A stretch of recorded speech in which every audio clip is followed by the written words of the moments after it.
ஆமியிலேருந்து சொல்லியிருக்கிறேன் டாக்டர் இந்த எனக்கு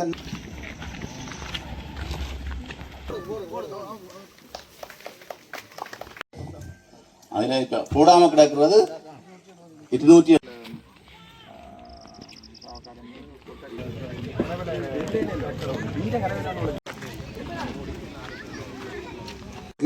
20 லட்சம் தான் செலவழிக்கலாம்.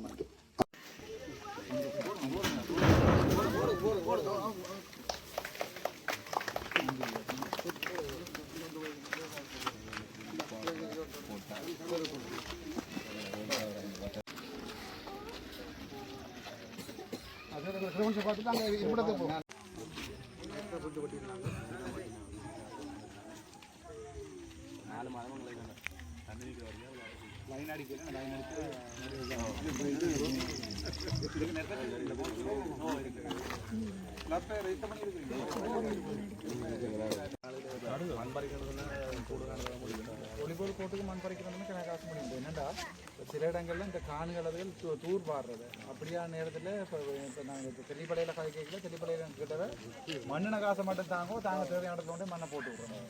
அப்படி நினைக்கிறேன். இப்போ இவரத்துக்கு உங்களுக்கு வேற எங்கேயாவது இடத்துல இப்போ நாங்கள் இப்போ மண் இருக்கு அந்த கம்பியிலேருந்து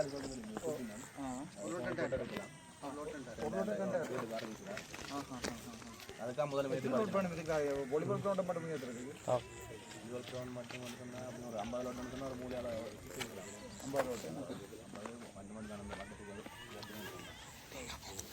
லோட்டம் நான் உங்களுக்கு அது வரையும் நாங்கள் விளையாட்டு வாங்க கிட்டிக்காம எல்லாரும் கூட என்ன தெரியும்.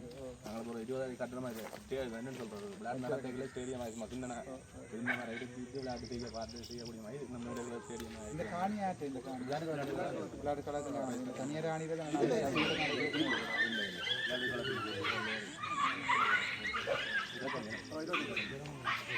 லைட் இது எப்போ பகல் எதாவது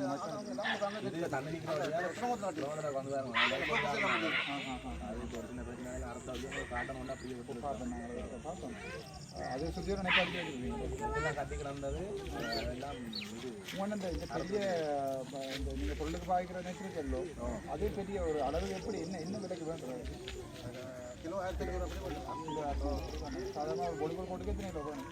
அது ஒரு 4 கிலோ 5 கிலோ அவ்வளோதான். பொலிபோலுக்கு மட்டும்தான். பொலிபோலுக்கு தேவைப்பட்டு தானே 5 கிலோ தான்.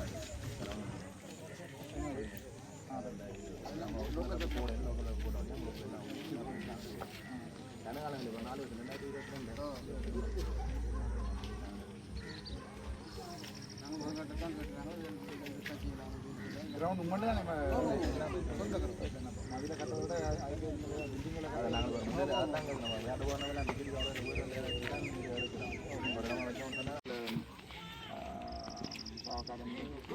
அந்த அவங்க 2 மீன் இருக்காங்க.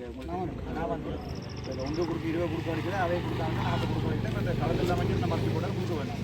நான் அதை ஃபுல்லாக கட்டுறேன். அப்போ அதில் அந்த 40 லட்சம் மிஞ்சி இருக்குது. அதுக்கு அந்த 40 லட்சத்துக்குலாம் நாங்கள் எங்கேயாவது தொட்டு கொடுப்போம்.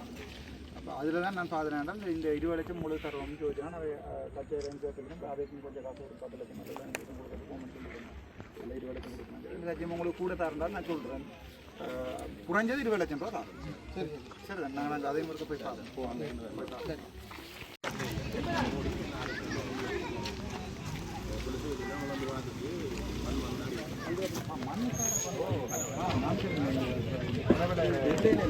வீட்டை கரவேதான்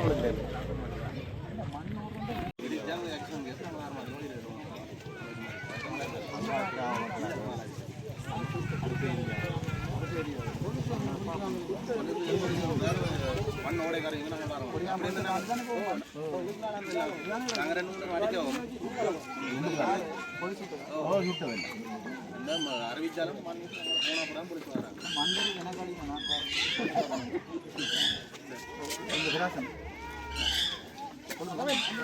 நான் பெரிய நாய் வளர்த்தினான். எல்லாத்துக்குரிய இதுவும் உங்கள்கிட்ட தான். இங்கே இருந்தால் வந்து எல்லா போட்லையும் நான் ஏறி இருக்கிறேன். அது உங்களுக்கு என்ன ஞாபகம் இல்லை, நீங்கள் என்ன மறந்துட்டீங்க. என்னென்றால் அன்றைக்கு நான் இங்கே சாவச்சேரியில் சிவன் கோயில் அடியில் போய்க்குள்ள எங்கள் 2 தம்பிமார் வந்து கேட்டது என்னென்றால் எங்களோட விளையாட்டு கழகத்தையும் ஒரு பார்க்க சொல்லி. என்னடா எனக்கு முதலே தெரிஞ்சிருந்தால் நான் பெருமளவான நிதி ஒதுக்கி இருப்பேன். மொத்தமாக வந்த காசு வந்து 1 கோடி. அதாவது வந்து 100 லட்சம் ரூபா காசு மொத்தமாக ஒரு பாராளுமன்ற உறுப்பினருக்கு என்னுடைய பேரில், ஆனால் அரசாங்கம் தான் செலவழிக்கும். நான் காட்டலாம் யார் யாருக்கு கொடுக்க வேணுமன்றது நான் காட்டலாம். அதில் நான் ஏற்கனவே சாவச்சேரியில் ஒரு 40 லட்சம் ரூபா ஒரு சிவன் கோயிலடியில் இருக்கிற ஒரு சின்ன பிள்ளைகள் படிக்கிற ஒரு கட்டிடம் ஒன்று கட்டுத்துட்டு சொல்லி கேட்டவன். இல்லை நான் 40 லட்சம் ரூபா ஓமன்ட்ருக்கேன். ஆனால் அதில் இப்போ அனுப்பின வேண்ட சுற்றறிக்கையின்படி 20 லட்சம் தான் கொடுக்கலாம் மாதிரி கிடக்குது. நான் 40 லட்சம் ரூபா ஓமன்ட்ருக்கேன். அப்போ ஏதாவது ஒரு வழியில் வேண்ட ஸ்போர்ட்ஸ் கிளப்புக்கோ என்னதுக்கோ 40 லட்சம் ரூபா கொடுக்கணும். 40 கொடுக்க முடிய. அதுக்கு பிறகு மிச்சம் இன்னொரு 40 லட்சம் ரூபா நான்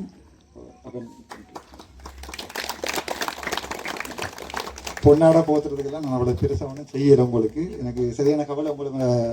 உங்களுக்கு நான் ஒன்று பெருசாக செய்யலாமல் போயிட்டு இருந்து அந்த விஷயத்தை சொல்கிறேன். அப்போ என்னென்னால் மிச்சம் 40 லட்சம் ரூபா 2 மீன்பிடி சமூகத்துக்கு வந்து உங்களோட மீனவர் சமூகத்துக்கு ஒன்று வந்து சாவக்காடு, மற்றது நான் வந்துடுறேன். அவர் 2 பேருக்கும் தார் என்று சொல்லியிருந்தேன். நான் இப்படி சின்ன கட்டிடம் ஒன்று இருந்து நான் போய் பார்த்தேன்னா உள்ளுக்குள்ளே காகம் எல்லாம் போய் கூரையில் இருக்கும்.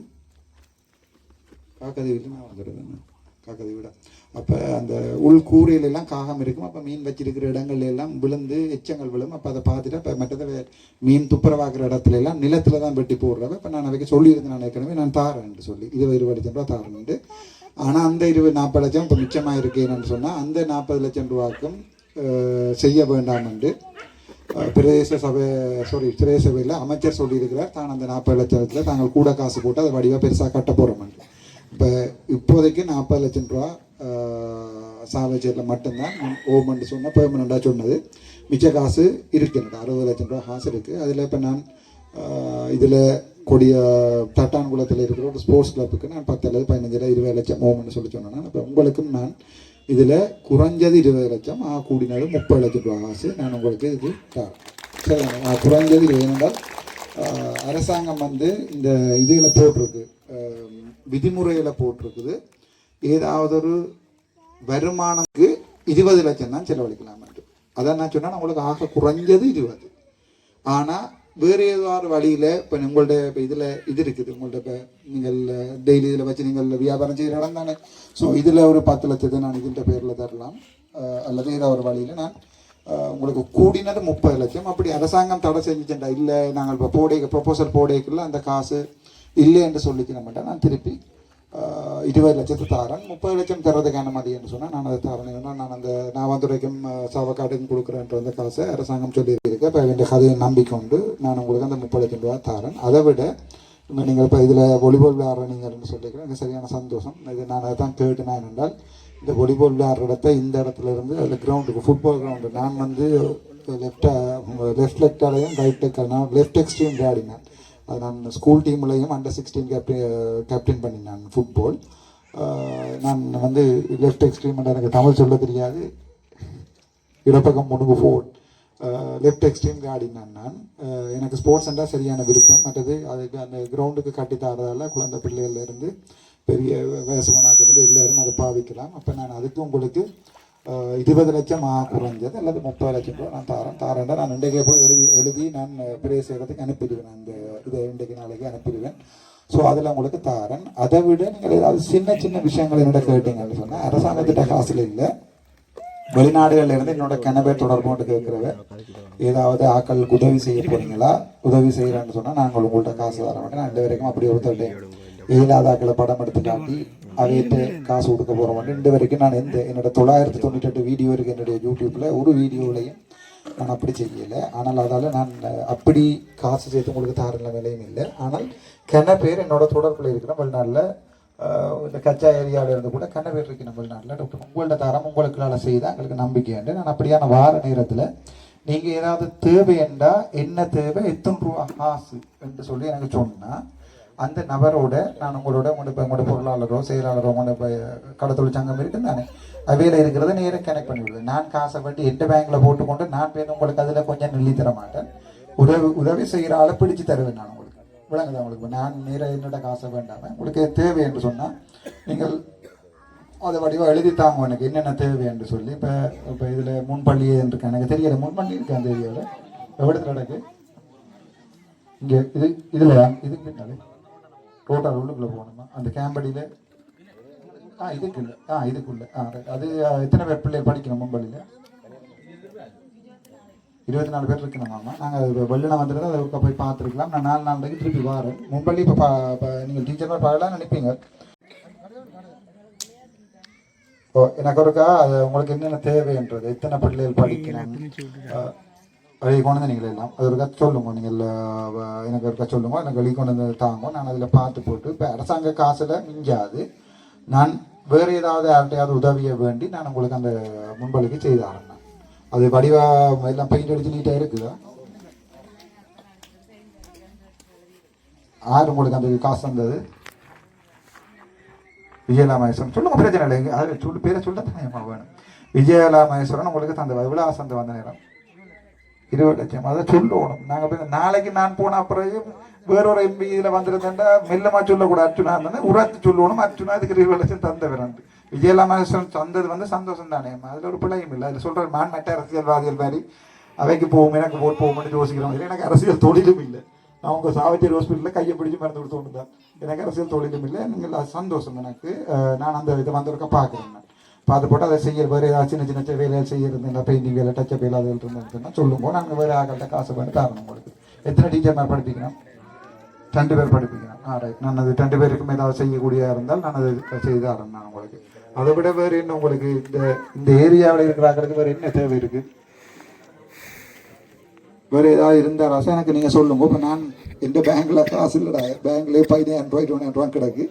ஆனால் ஆக்கள் என்னோட கேட்குறவன் நெடுகளும் என்னோட கேட்குறவன், டாக்டர் நீங்கள் எங்கேயா போகிற இடத்துல யாராவது கஷ்டப்பட்டாக்கள் இருக்கணுமா, கஷ்டப்பட்ட ஏதாவது ஏரியா இருக்கா, நீங்கள் கொடுக்க போகிறீங்களா, நாங்கள் கொடுக்குறோம்னா. இப்போ அப்படி யாரும் என்னோட கேட்க ஞாபகம் வர நேரங்களில் நான் உங்களை கொண்டு வந்து அவையோட ஜாயின் பண்ணி விடுவேன். அவ்வளோதான்.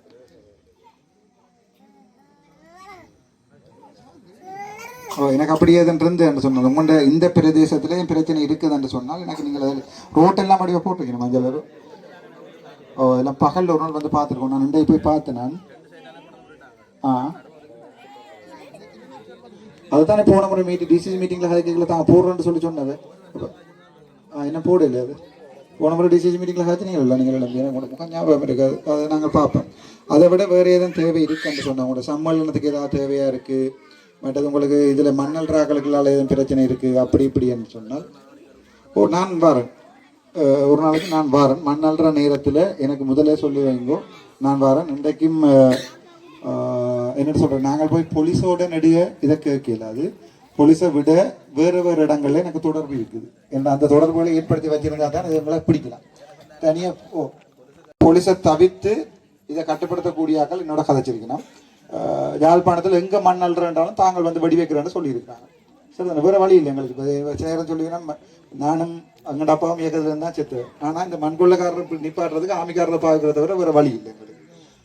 நாங்கள் வேறு வழியை ஆமியிலேருந்து சொல்லியிருக்கேன். டாக்டர் இந்த எனக்கு அந்தப்போ சிங்கள சமூகத்தில் தனி மரியாதை இருக்குது. நான் ஒரு நாளுமே எங்கள்கிட்ட தேசிய தலைவர் விட்டு கொடுத்ததும் இல்லை. வீடியோ பார்த்துருப்பீங்க. தேசிய தலைவர் எங்கள்கிட்ட தெய்வம் வந்து சிங்களத்தில் போய் இன்டர்வியூவில் சொன்னால் நான் சரி தான் அதை விட்டு கொடுத்ததும் இல்லை. அதே நேரத்தில் ஆமிக்காரனில் 199% கெட்டவனும் இல்லை. அது இருக்கிற நல்லவன் 4 பேர்கிட்ட போய் இந்த விஷயத்தை ஹெல்ப் பண்ணித்தாங்கன்னா ஹெல்ப் பண்ணி தருவான். கரெக்டாக எஸ்டிஎஃப் பிடிக்கலாம், ஆமி பிடிக்கலாம். இன்றைக்கு நான் கிளிநொச்சி டிசிசி மீட்டிங்கில் எஸ்டிஎஃப்ல இருக்கிற கொமாண்டோடையும் ஆமி கொமாண்டோடையும் கழிச்சுனா போலீஸ்காரர் பிடிக்கிறாண்டா அட்லீஸ்ட் நீங்களாவது வேலை செய்யுங்கடா. தெற்குல ஒரு இடத்துலையும் மண் அல்றையில் எங்கேயா போய் நியூஸில் கேள்விப்பட்டுருக்கீங்களா? தெற்குல மண் அள்ளினது தெற்குல பிடின்னு சொல்லி எங்கேயா கேள்விப்பட்டுங்களா? இல்லை. அப்போ நாங்கள் அப்படியே போட்டாவது பிடிப்போம். இப்படி கரையில் அள்ளி கொண்டு போகிறேன். இதால் போகிறான்னு சொன்னால் நேராக போலீஸ் ஸ்டேஷன் தாண்டி தானே போகணும். உள்ளுக்குள்ளால போகலாமா? அது நான் அந்த கச்சா கேம்படிக்கால போகலாமா நினைக்கிறேன். Right right. என்னடா டெய்லி ஆள்றவையா 2 நாள் ஓடுவாங்க. சரி, நீங்கள் தான் சேர்த்து செயற்படணும். நாங்கள் ஒரு நாளைக்கு வடிவாக நீட்டாக செய்வோம். 2 மணிக்கு பிடிச்சி உள்ள கூட வேறு வழியில் வேறு ஏதாவது பிரச்சனை இருந்துச்சுன்னா நீங்கள் என்ன சொல்லுங்க. நான் பாராளுமன்றத்தில் கதைக்கிறேன்டாலும் கதைப்பேன். உங்களுக்காக டிசிசி மீட்டிங்காண்டி உங்களுக்காண்டி அடிபடுவேன். இல்லை உங்கள் பெரிய சபை மீட்டிங்லனாலும் உங்களுக்காண்டி அடிபடுவேன். எனக்கு அதுக்கு தான் நீங்கள் ஓட் போட்டு தந்துருக்குறீங்க. இந்த கட்டிட பிரச்சனையும் என்னோட கேட்டதை தெளிவாக நான் இந்த கட்டிட பிரச்சனைக்கு நான் நீங்கள் கேட்க சொன்னேன்னா வழக்கு போடுங்கோண்டு வழக்கு நடக்கட்டும். யாழ்ப்பாண டிசிசி மீட்டிங்கில் தயவு செய்து இந்த முறை வந்து கதைங்க. நீங்கள் வந்து உள்ளுக்குள்ள அனுமதி எடுக்கலைன்னு சொன்னால் கட்டாயம் எங்கள் யாராவது நிற்கைகளை சொல்லுங்க. உள்ளுக்கு வெடியினு யாழ்ப்பாண டிசிசி மீட்டிங்கில் கதைப்போம். நீதிமன்றத்தில் வழக்கு போய்க்கல நீதிமன்றம் சம்பந்தமாக நாங்கள் விமர்சிக்கிறதுக்கு இயலாது. ஆனால் அரசாங்கம் விரும்பினா இதை ஒரு மீனவ சமூகத்தோட சேர்ந்து மீன சமூகத்துக்கு விட்டு கொடுக்கலாம். எத்தனையோ ஆயிரம் ஏக்கர் கணக்கான காணிகளை கொண்டு போய் நீங்கள் கிபிலோயான்னு சொல்லி நாங்கள் தண்ணிக்குள்ள தாக்குறோம். ஒரு சின்ன மண்டபத்தோட இருக்கிற சின்ன காணியை விட்டு கொடுக்கறதுல பிரச்சனை இல்லை. பிரதேச செயலரை நாங்கள் பேசி பிரியோசனம் இல்லை. அவரை பொறுத்த வரைக்கும் ஒரு எஞ்சி ஒரு அம்பு தான். நாங்கள் அம்பு எஞ்சால தான் பிடிக்கணும் மாதிரியே அம்பை பிடிச்சி வச்சு அடிச்சு பிரியோசனம் இல்லை நாங்கள் தடியால். ஆகவே நாங்கள் ஜஸ்ட்னா டிசிசி மீட்டிங்கில் கதைச்சு நான் இதை அப்ரூவல் எடுத்து தரத்துக்கு மேக்ஸிமம் ட்ரை பண்ணுறேன். அடுத்த முறை ஜஸ்ட்னா டிசிசி மீட்டிங் நடக்கும் அப்போ வேண்டாம் மார்ச் மாதம் 25, 26, 27 தேதி தான் டேட் போட்டிருக்கணும். இந்த டேட் ஞாபகம் இல்லை. அந்த மார்ச் மாதம் வாங்கோ இது சம்மந்தமாக கதைப்பேன். உங்களுக்காண்டி நான் அடிபட்டு நான் அந்த பெர்மிஷன் எடுத்து தரலாம். அப்படியும் இல்லை என்றால் கரையோர பாதுகாப்பு திணைக்களம் எதுக்குள்ள வருதுன்னு பார்த்து அது மீன்பிடி அமைச்சருக்குள்ள வராது. அந்த அமைச்சரோட கதைச்சும் நான் இதை உங்களுக்கு எடுத்து தரதுக்கு பார்க்குறேன். மற்ற நாங்கள் நினைக்கிற மாதிரி இல்லை. இப்போ சில சிங்கள அமைச்சர்மாரோட கதை கேட்கல. இங்கே வடக்கு மாநிலத்தில் இருக்கிற அதிகாரிகள் சொல்லி விட மாட்டணும்ண்டு, ஆனால் அங்கே சொல்லுவாங்க விடுங்கண்டு. இவை விட்டு தான் ஆகணும். என்னென்னா சிங்களவனுக்கு எங்களை கொள்ளணும்ட்டு 100-90% ஆசை இல்லை. அவன் 10% தான் இனவாதி. நாங்கள் இங்கே வடக்கில் இருக்கிற அதிகாரிகள் தான் எல்லாத்தையுமே நாசமாக்குறது. முழு ஊழல் செய்கிறதும் இந்த வெனையிலாக இந்த கரையோர பாதுகாப்பு திணைக்களம் எல்லாமே நாங்கள் தான் எங்களுக்கு வைக்கிற கொள்ளி.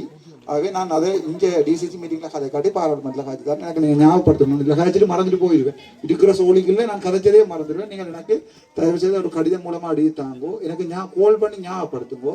நான் இங்கே டிசிசி மீட்டிங்கில் காய்ச்சி பார்த்து இங்கே தீர்மானமாக எடுக்கலைண்டா அதை நாங்கள் பாராளுமன்றத்தில் காய்ச்சி எடுத்து தரோம். சரி, வேறு ஏதாவது பிரச்சனை உங்கள்கிட்ட நான் கதைக்கிற வரையில இங்கே நான் கதைக்கிறத நீங்கள் பார்லிமெண்ட்டில் பார்த்துருப்பீங்க நினைக்கிறேன். நீங்கள் ஒவ்வொருத்தராக வந்து எனக்கு சொல்லுங்க என்னென்ன பிரச்சனை இருக்கும், உங்களுக்கு என்னென்ன தேவை இருக்குன்றதை சொல்லுங்க. என்ன பண்ணலாம் அவங்களும் செய்திடலாம். என்னால் செய்ய முடிஞ்சது. உங்களுடைய பிரச்சனைகள் என்னென்ன தலைவரோ அல்லது வேறுவராலோ கதைங்க.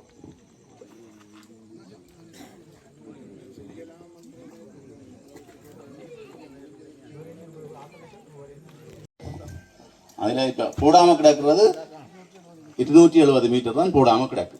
அது நாங்கள் புறக்கேற்கும் இன்னும் காலம் தோங்கி அப்படியே இருக்கு. அப்போ பிள்ளைகள் பள்ளிக்கூடம் போகிறோம்னா சப்பாத்தை கையில் கொண்டு போய் தான் இந்த ரோட்டுக்கு வந்து போடுவோம். போட்டு கொண்டு வந்து ரோட்டால் விரையிலாது.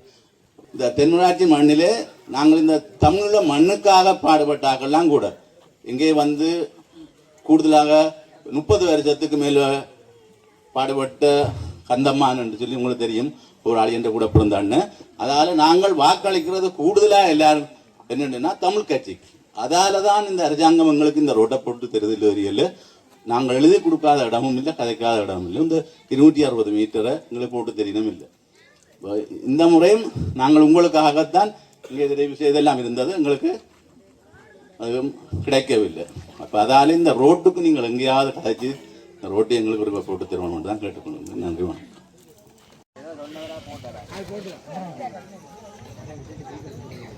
யாராவது நான் திருப்பி வந்து பார்க்குறேன். அது இப்போ நீங்கள் தொழிற்செய்கிற நேரத்தில் வந்து அது ஒருக்கா போய் பார்க்குறேன். போன முறை டிசிசி மீட்டிங்கில் சொன்ன வேலை போடுறேன்னு சொல்லி நான் நீங்கள் ஏதோ கேட்டு ஓமன் சொன்ன மாதிரி இருக்குது. ஓமன் சொன்னால் போட இல்லையா போன முறை டிசிசி இல்லையா? இந்த முறை நான் திருப்பி ஒரு கக்காய்ச்சி பார்ப்போம். அப்படின்ற ரோட்டுன்னா போடுவாங்களா எனக்கு தெரியாது. பிரேசவை வந்து கொடியாம் பிரேசவான உங்களுக்கு வரும். நாங்கள் இதை டிஎஸோட கதைச்சு வேறு ஏதாவது அரசாங்கம் கொடுக்குற காசுலாம் போடுவோம்னு நினைக்கிறேன். கொடியாம் பிரேசவே போன முறை சொன்ன மாதிரி இருக்கு எனக்கு தாங்கள் போட்டு தரேன்னு சொல்லி.